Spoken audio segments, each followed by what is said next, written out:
I think sometimes we should be careful what we ask for, because we might just get it. How many times have we gone before the Lord and said, God, do something new in my life. Bring to me something spectacular that I might be able to serve you. How many times have we prayed that prayer? How many times have we asked questions like that before the Lord? God, do a new work in my heart. Lord, change me.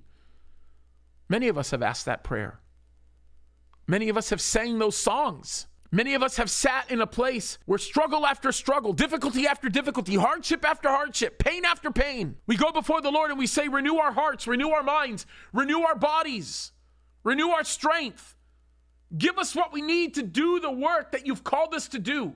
And in asking God those questions, we forget about every tool he's made available to us, and somehow we've deceived ourselves into thinking that it's by the works of our hands that we obtain justification, and it's by the works of our ministries that we find validation in what God has done for us.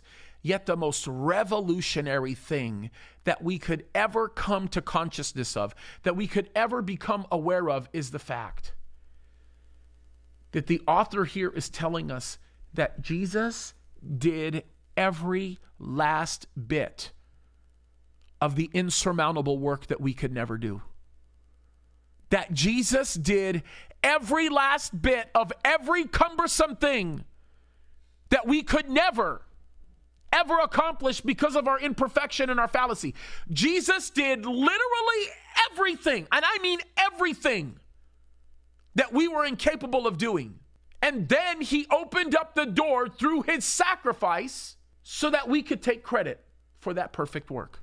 Let me read to you the last part of that verse again, because it's so important. How much more shall the blood of Christ, who through the eternal Spirit offered himself without spot to God, notice this, how much more shall the blood of Christ purge your conscience from dead works to serving the living God? Do you understand what he's saying? When Christ now comes into my life, the consciousness that I have felt in my heart to try to make up for all the evil that I've done throughout the years through doing good things now leaves me.